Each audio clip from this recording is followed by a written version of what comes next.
Welcome back to the Essentially You podcast, all about reinventing your health with safer, cheaper, more effective natural solutions and powerful lifestyle changes so that you become the CEO of your health. I am your host, Dr. Mariza Snyder. Did you know that later on this week, it is my birthday and I am turning 40 years old? And let me tell you, I am doing so much better than I was a decade ago. Almost 10 years ago, I woke up unable to lift my head up off the pillow because I was so exhausted. And I remember how scared and hopeless I felt that morning around 7 a.m. My mind was racing while I was stuck in bed, unable to muster the energy to get up and function.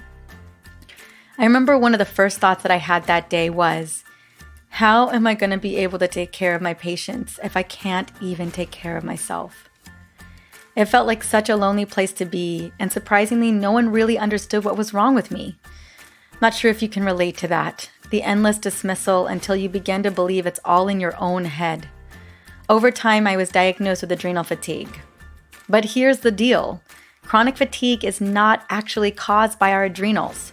Our adrenal glands, these little glands that sit on top of our kidneys, are simply messengers. And the problem actually starts in the limbic brain, also known as the survival brain. If you've ever struggled with chronic fatigue or exhaustion, especially in the morning, today's topic just might change your life.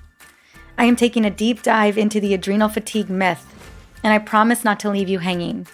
I'm going to explain what it is, what's really going on, and how you can heal from burnout and exhaustion, like I have done not just once, but a couple of times over the last decade.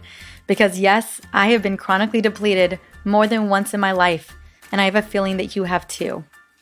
Now, it's no surprise this is a big topic in my newest book, The Essential Oils Hormone Solution. I devote an entire chapter, actually two, to understanding the root causes of fatigue and chronic stress. And that's because, as Maya Angelou once said, when we know better, we do better. But before we get into the adrenal fatigue myth, I want to set you up for success because fatigue is no joke. I created an epic cheat sheet on my top 10 energy boosting remedies with recipes. And what I love best about this cheat sheet is the instant wins that you are going to experience. So get ready for instant energy at your fingertips. All you got to do to grab the cheat sheet is go to the show notes for episode 122 and you are all set. All right, now that I hooked you up, let's celebrate you. I just want to take a moment and celebrate your wins because sharing your victories is my favorite part of this show. One particular health rock star is Vivian Crespo. I'm excited to shout out her win that she shared on Facebook just a couple days ago. Here's what Vivian had to say. There are too many episodes to count that have changed my health outlook, and there have been some interviews where I was even surprised by what I heard. Why didn't I know that my menstrual cycle was such a key indicator of my health? Why didn't anyone ever ask me what was causing my anxiety? Maybe my gut was playing a role. Dr. Mariza, you have helped me to ask the right questions about my body, and for that, I am grateful. Well, Vivian, thank you so much for celebrating and sharing your win. And I am so happy that you are getting the answers that you deserve. Now, if you are listening, I would love to gift you a signed copy of my book, The Essential Oils Hormone Solution. I have a feeling you are going to find so many more solutions in there and answers. Just reach out to me on Facebook or Instagram at Dr. Mariza. Now, if you are listening today, you got to know that this podcast is all about empowerment. And if it has helped you in any way or form, I would love to shout you out as well. You can always reach out to me on social media, or you can review this podcast on iTunes or whatever podcast platform you plug into. Now, when we review the podcast, you really open the door not only for more awesome topics, because I know what you're looking for, but also you open the door for someone who may not have the answers or don't know where to look. And they get plugged into these podcast episodes and begin to learn how to be empowered and how to become the CEO of their health.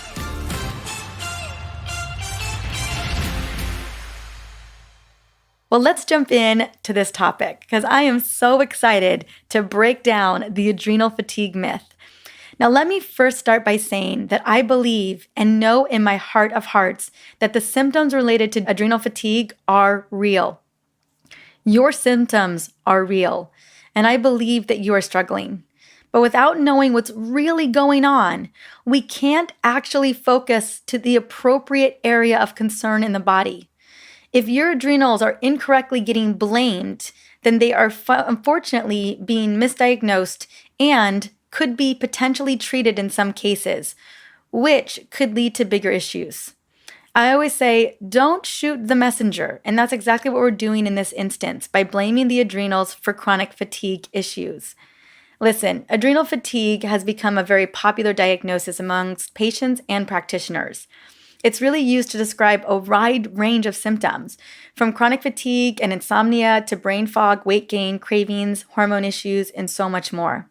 If you search adrenal fatigue online, you'll find hundreds of articles listing symptoms that your adrenals actually have nothing to do with. But the question is, does adrenal fatigue really exist? Is it an actual representation of stress-related inflammation in the body that leads to the real symptoms that you're experiencing? And that's exactly what we're going to be exploring today. Now, the second question that's super important to be asking is, can your adrenals actually burn out? And the answer is yes. In very rare circumstances, your adrenals can get damaged. The medical term is adrenal insufficiency, and it is very serious. Real adrenal insufficiency describes adrenal glands that are sick and unable to function properly. Adrenal insufficiency is caused by Addison's disease or a pituitary disorder.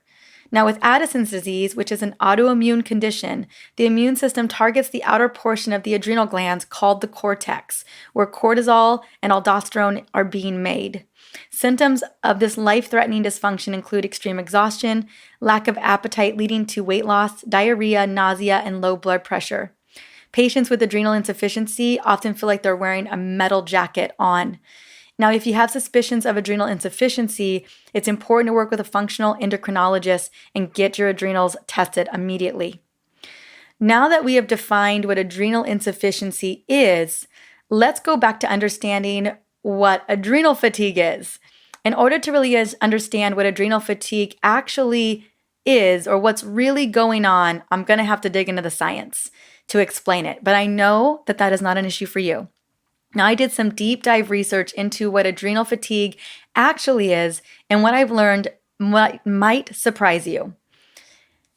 Everything first starts with our stress response system, because this is the response that is driving everything. It's no surprise that it's one of the most important responses in the body because it regulates our number one mode of operation, which is survival. Our stress response system consists of two primary components. There is the sympathoadrenal medullary system, the SAS system, that primarily governs our immediate or acute response to stress. This would be the system that kicks in if you're in a car accident, or there's a stranger chasing you, or a bear is chasing you, and you need to quickly run or fight. And then there's the hypothalamic pituitary adrenal axis system, also known as the HPA axis, which governs our intermediate or long-term stress response, which I've talked a lot about here on the podcast. Now, these systems are in place to protect us in the short term from acute stress and in the long term for long-term chronic stress. As you can imagine, living in a survival mode state is an exhausting process for the body, and it quickly depletes our reserves and nutrients. Basically, we burn through nutrients and energy when we are in sympathetic dominance, also known as fight or flight. But what if the very system that helps us to survive the short-term, survival-driven threats is constantly activated over and over again, as it often is for many of us today?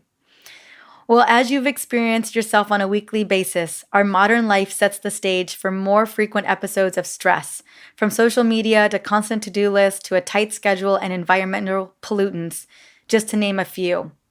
I have a feeling that at some point in your day-to-day, you have felt a little bit rushed, triggered, or stressed. Now, a chronic activated stress response created by our modern life is constantly activating and shooting off what we call the HPA axis also known as the long-term stress response. Now, it's no surprise that the frequent activation of this stress response can make us sick. Considering the following from the Journal of Hormones in 2009. Chronic stress can lead to an overacting co-elevation of cortisol and insulin and suppression of certain anabolic hormones.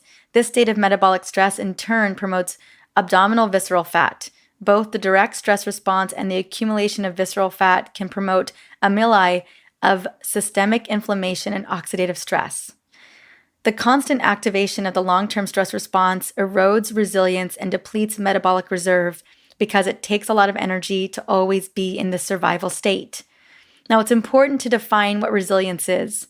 Resilience is defined as the immediate capacity of our body to respond to stress. And metabolic reserve is basically the long-term capacity of our body to withstand stress. But what happens if we're under stress all the time? Initially, resilience will drop. What we know when we look at the research is that there is a huge number of conditions that are associated with a loss of resilience and the depletion of metabolic reserve. And it is true that when we are being driven by all these modern day stressors, that when the resilience and our metabolic reserve deplete, that we can actually drive an epidemic of modern diseases.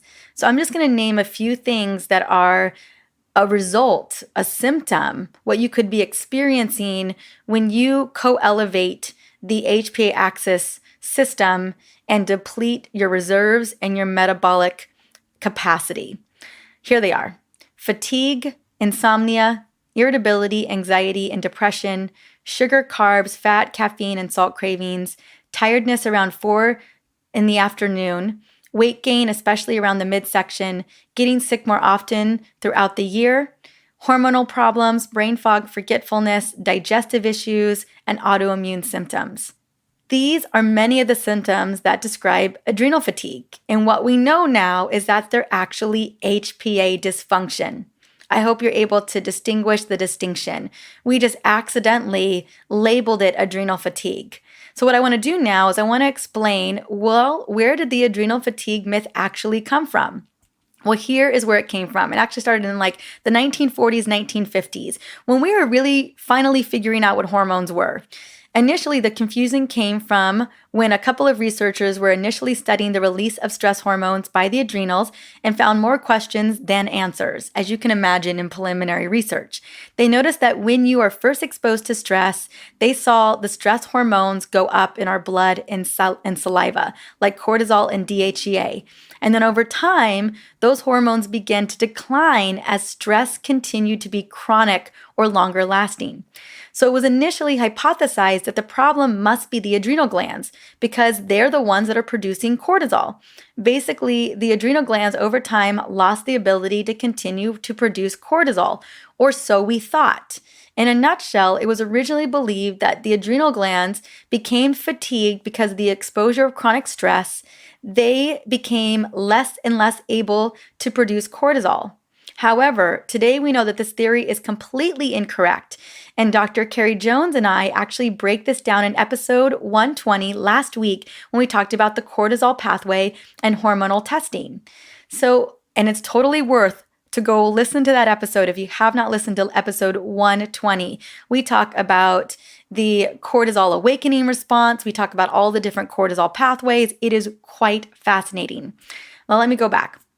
Adrenal fatigue is often diagnosed by using saliva cortisol testing. And cortisol that's measured in saliva is actually the unbound or free form, kind of like free T3 and free T4 for the thyroid hormone. These are unbound, unused thyroid hormone. Now, although this is the most potent form of cortisol available, it only represents about 2 to 3% of the total cortisol in the body at any given time. And the rest of the cortisol is cleared by several different metabolic pathways before it's excreted in the urine.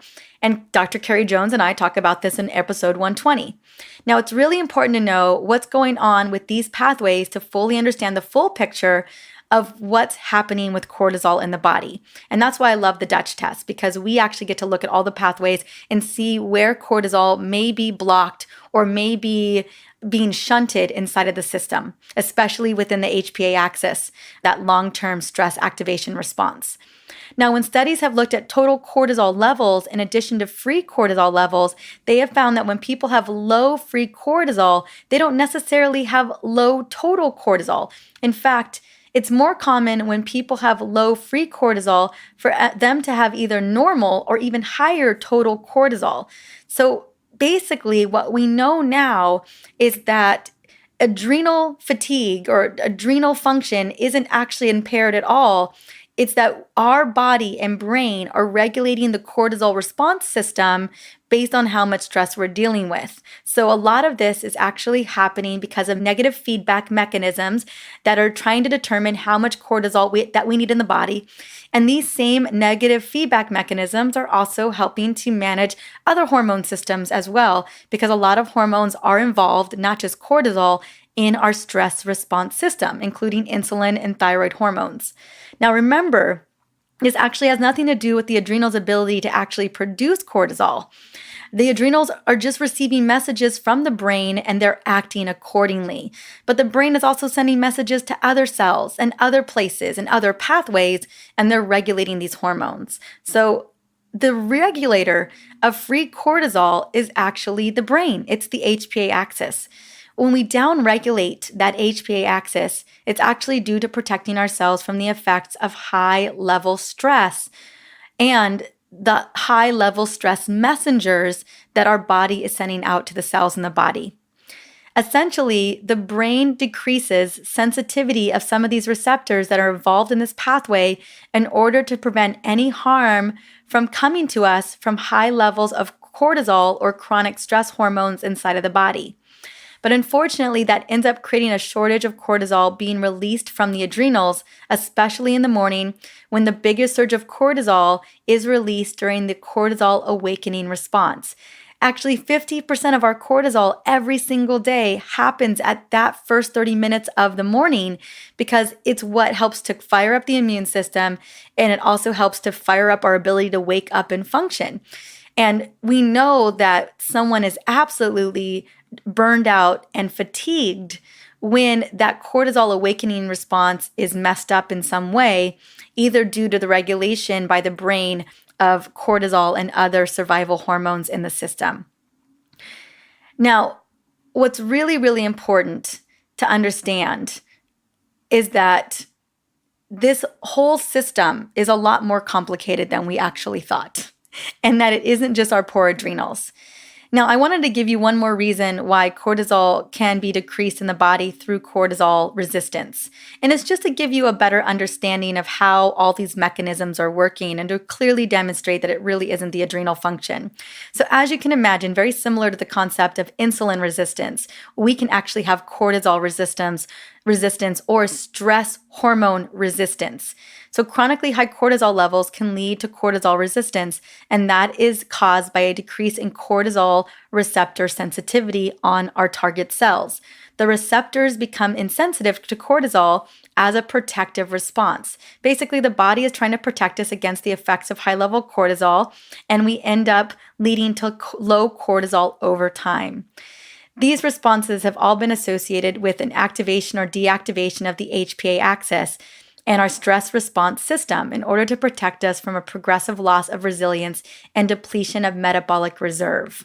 So I hope this is all making sense, that there's a lot of different fail-safe mechanisms that regulate our hormones basically from the brain in order to ensure that we're able to maintain that resilience and maintain our metabolic reserve. Now, that's not to say that these systems don't fail over time, because they absolutely can. And that's why you may be dealing with burnout and chronic fatigue. So if the HPA axis is the primary concern and it's not the adrenals, let's break down what actually causes the HPA axis dysregulation, because there are 4 triggers of the HPA axis dysfunction. And this is based on a book called The Role of Stress and the HPA Axis in Chronic Disease Management. So here are the first 4 triggers. Number 1, the first trigger is perceived stress. This was and still is the biggest trigger for me personally. On any given day, we can be triggered by perceived stress 50 plus times a day. Yikes, that's a lot of stressors hitting our body on a constant daily basis. Now, perceived stress is an important term because it highlights the fact that people perceive stress in very different ways. What may be stressing you out may not stress out the person next to you. Now, the physical toll caused by increased levels of perceived stress can be extensive. The activation of the HPA axis changes how the body responds to short and long-term stress, including cortisol release and increase in blood glucose and free fatty acids. In chronic stress fashion, these effects mount and become harmful.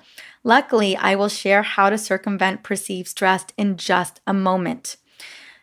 The second trigger is high or low blood sugar. High or low blood sugar will also trigger the HPA axis. It causes problems with insulin and leptin signaling, and that effect that the HPA axis can have is in a negative way. Thankfully, it's easy to test to see if you have high or low blood sugar levels. In cases when you have higher than average blood sugar levels, my 14-day hormone detox is a great starting point for resetting insulin and leptin levels. And I will have a link in the show notes in case you want to support your metabolic reserves and hormones. Actually, I created that 14-day hormone detox specifically for addressing the HPA axis, addressing metabolic hormones, most importantly, cortisol, insulin, leptin, ghrelin, and also thyroid hormones. Another piece of this 14-day hormone detox was reducing inflammation that could be caused by this whole system to begin with. So again, I will have the link in the show notes as well. Number 3, anything that causes inflammation in the body is a trigger. So if you've got a chronic infection, you've got a gut issue, you've got insulin resistance, or you've got an autoimmune condition like Hashimoto's thyroiditis, even if you have no perceived stress in your life, which is practically impossible, you always will have that too, this can still cause HPA axis problems. And that leads to obesity, inflammatory issues, and other issues can also cause inflammation, and that will trigger HPA axis dysfunction. Luckily, once you're able to identify the root cause of inflammation in the body, you can correct and heal the inflammation that it's having on the HPA axis. And then number 4, and probably one of the biggest players here, is circadian disruption. And that refers to not only getting enough exposure to light at the right time during the day, and then the morning in particular, but it's making sure that you're not getting too much exposure to light, especially blue light, at the wrong times, like at night. Part of the reason it can be difficult to fall asleep at night is because of our extreme photosensitivity. Even average room light can trick our brain into suppressing the release of melatonin, not to mention our constant exposure to artificial light from screens of our electronics. But even if you make an effort the following night to go to bed early and limit exposure of light, it can absolutely still mess up your melatonin responses. So basically, one day of throwing off melatonin can lead to a cascade of throwing off your circadian rhythm. And so there are going to be some techniques that you'll need to implement to actually fix your circadian rhythm so that you are not activating or overactivating the HPA axis response. So I wanted to quickly just give you some lifestyle techniques so that you can get your circadian rhythm back on track. Number 1, you want to be able to expose yourself to sunlight or blue light during the times that you want to be awake. So get as much sunlight as possible. And if sunlight isn't available, expose yourself to shortwave blue light. You want to be able to limit your exposure to electronics and bright light produced by screens, especially your computer or your phone, before bed. And luckily, there are apps that can block or reduce melatonin inhibiting blue light. And then eating properly. This seems to be a no-brainer, but eating well and at the right hours is essentially to attaining your regular circadian rhythms, because your circadian rhythms also are connected to your hormonal cycle, and connected to your food cycle as well. It's all interconnected, but no surprise there. Now that you know the 3 triggers or 4 triggers, I'm going to give you those 4 triggers one more time. Perceived stress, high or low blood sugar, anything that causes inflammation in the body, which I know is a biggie, and then circadian rhythm disruption. Now, I want to talk a little bit about perceived stress, now that we understand all of those, because I feel like perceived stress, and it can also be connected to circadian rhythms. It can also be connected to insulin deregulation. And yes, it can even be it can even spawn inflammation in the body. But perceived stress is the one thing that we can really get control over. And it's also the one thing that when we don't have control over, it can lead to a lot of gasoline on the inflammatory fire. Now, I want to share with you a protocol that I shared earlier this year in episode number 152, which was called The Number One Precursor to Hormone Chaos and How to Get Your Body Back on Track. So here's my simplified protocol for becoming more objective about your stressors and balancing cortisol, and really helping to balance the HPA axis dysfunction. Number one, here's going to be how we manage perceived stress in the body. Having a network of friends and family to rely on. In today's world, we are becoming more and more isolated, and it's impacting our mood, leaving us feeling more depressed and anxious. Having a friend or family member that you can connect with and even hug, this is going to increase oxytocin levels and even melatonin levels. In case you are wondering how oxytocin works, in the brain, oxytocin acts as a chemical messenger, and it has been shown to be an important hormone for human behavior, including sexual arousal, recognition, trust, and infant-mother bonding. As a result, oxytocin has been called the love hormone or cuddle chemical. Oxytocin is the hormone that underlies individual and social trust. It also is an antidote for depressed feelings. And oxytocin also appears to reduce the stress response, including anxiety. So let's make sure that we are boosting those oxytocin levels. And how do we do that? It is talking through our stress issues with our best friend or our partner, and it's practicing self-care. So let's talk a little bit about self-care. Although we do talk about it on the podcast, I want to just share a couple of things you can do for self-care. As we know, self-care is vital to boosting self-confidence, maintaining good health, increasing our productivity and focus, and lowering our stress levels. Most importantly, lowering our stress levels, because that's what we're talking about today, is how we can get our stress levels back on track. Now, taking care of ourselves means that we are going to be at our best, right? When we need to take care of others, whether that's being a parent, interacting with coworkers, or running our own business. Now, when we talk about self-care, it's really about taking an inventory of how good you feel at that moment. Because yes, you get to check in with yourself and find out how good you're feeling. Self-care includes morning and evening routines, along with having affirmations, connecting into how you feel about yourself, breathing deeply and consciously, being positive about your day, gratitude journaling, eating right, drinking water, movement, meditation, using your oils, so via aromatherapy, day setting, and going back to gratitude, just getting really a lot of clarity around how grateful you are for just the little things that you have. Now, what I love, if you're feeling like you're dealing with perceived stress, like something triggers you, whether it's a text message or you're running late to something, or you just feel like there's just way too much to handle at any given moment, I want you to get your oils out, because they are phenomenal for shutting down that perceived stress response. And I'm going to share with you a couple of blends that really move the needle for stress and HPA axis dysfunction. So let's talk about dialing down the HPA axis and that perceived stress. The first blend I want to share with you is my Stress Relief Roller Blend. In a 10 ml roller, it's 7 drops of frankincense, 7 drops of lavender, 8 drops of cedarwood, and 5 drops of bergamot or wild orange. Again, 7 drops of frankincense, 7 drops of lavender, 8 drops of cedarwood, and 5 drops of bergamot or wild orange. And you're going to add all the oils to a 10 ml roller, top it off with the carrier oil of your choice, and apply to the back of the neck, the temples, the wrist, the mastoids, behind the ears, that's where the mastoids are, and on the palms, and take 5 to 10 deep belly breaths. Now, this blend is powerful. It's effective at releasing stress, especially perceived stress, balancing mood, and it's ideal for releasing tense emotions. This blend is also great for reducing irritable feelings throughout the day. So it's knocking out multiple birds with one stone. I highly recommend having this blend on you at all times, because I don't know about you, but I use oils for emotional support throughout the day. Next, let's talk about sleep because again, we want to make sure that you're getting good, deep, restful sleep and you're able to reset those circadian rhythms, right? If your sleep cycle is off, it is having a profound impact on the long-term stress response system that can then lead to nutrient depletion and reserve depletion, right? And then we know that that is an epidemic for chronic disease over time. We want to make sure that we just nip that in the bud right now.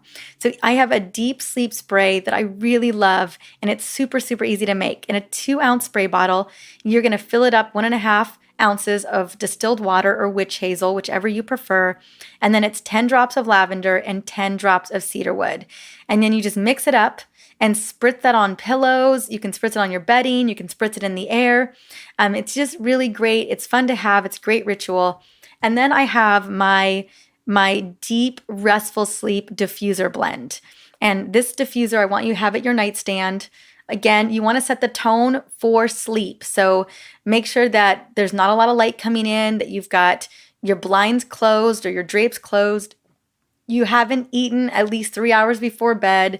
You don't have your electronics anywhere in the room.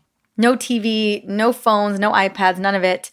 And get your diffuser going. And in that diffuser, I want you to do 5 drops of lavender, 3 drops of vetiver, and 2 drops of cedarwood. So 5 drops of lavender, 3 drops of vetiver, 2 drops of cedarwood, and let that diffuser run all night long, just right over you. Start it up about an hour before bed. And let me tell you, those oils are so sedative in nature. They are going to knock you out, and they're going to ensure that you get deep, restful sleep. That's my favorite deep, restful sleep diffuser blend. Other things that I want you to consider doing for lowering perceived stress and lowering HPA dysfunction is going to be get a massage once or twice a month if you can afford it, or just do some self-massage with lavender and peppermint oil with a little bit of coconut oil on your shoulders and your neck. Limit alcohol and coffee, or ideally switch to green tea, which contains L-theanine, which is an amino acid that reduces stress without feeling tired. So it's great because it just relaxes your mind. And then if your symptoms are still not resolving, you can absolutely add adaptogenic herbs like holy basil, rhodiola, and ashwagandha. Now, these adaptogenic herbs work differently for everybody, so just kind of pay attention to your body and figure out what works for you. Now, ashwagandha boosts the ability to combat chronic stress levels while properly restoring reproductive function, especially when you are dealing with your menstrual cycle. It's also great for supporting memory and cognition and alleviating symptoms associated with depression and anxiety without harmful side effects. Rhodiola is great for fighting stressors as well. It's a powerful adaptogenic herb. It's a mind-body connector. It also helps to fight symptoms of fatigue and distress. So these can be wonderfully combined together. And holy basil is very much the same. It does the same things. You can do holy basil in a capsule. You can do holy basil in tea. It's called Tulsi tea. Really up to you how you want to take your adaptogenic herbs. And then lastly, it may be worth looking into phosphatidylserine, which helps you to perceive less stress, and it helps to create more resilience with your hypothalamic pituitary adrenal axis. And I normally recommend about 300 milligrams of phosphatidylserine. So now that you have some of my best strategies for supporting your brain and the hypothalamic pituitary axis, again, your long-term stress response system, naturally, I want you to go and grab that epic cheat sheet that I made for you on my top 10 energy boosting remedies. I want to make sure that you're set up for success. And although you're listening to this episode right now and maybe you were able to scratch down some notes, I know how difficult it can be because we're oftentimes listening to a podcast when we're often about doing something else. So I created this cheat sheet so that you have this little resource in front of you that you can pull from anytime you need an instant energy win or you need more sustainable energy solutions. Again, the cheat sheet is going to be in the show notes for episode number 122, or you can go to drmariza.com/episode 122. Well, thank you so much for getting through this episode with me. I hope you were able to follow along. We covered a lot of information, but I wanted to make sure that you understood the context of what was really going on in the body, that it was really being driven by the brain and multiple different pathways. But while understanding the distinction between what real adrenal insufficiency is and what's going on with the body, and how once we understand what's really going on, we can create powerful self-care rituals and lifestyle habits to regulate that so that we are not depleting our reserves, we're not depleting our resilience, and we're not driving further into chronic disease. So I feel like we've got a pretty great plan. If you want a more comprehensive plan and you want it in writing, my book, The Essential Oils Hormone Solution, really lays all of this out and gives you so much of what you need. So thank you again for coming on and listening to the Essentially You podcast. I hope this episode was helpful. Since it is my birthday on the next episode, I'm super excited to be talking and interviewing a dear, dear friend of mine, someone that is a mentor, Dr. Lissa Rankin, and we're going to be talking about trauma, which I know isn't the most fitting conversation for my birthday, but I really wanted this topic and I really wanted to get her on to really share her brilliance around trauma and its root cause into chronic disease in the body. I've always felt like my Hashimoto's thyroiditis was connected to the trauma that I had dealt with when I was younger. So we're going to be getting into that conversation with Dr. Lissa Rankin on the next episode later on this week on my 40th birthday. I hope you are able to tune into that episode. And in the meantime, have an amazing week. Talk to you soon. Bye.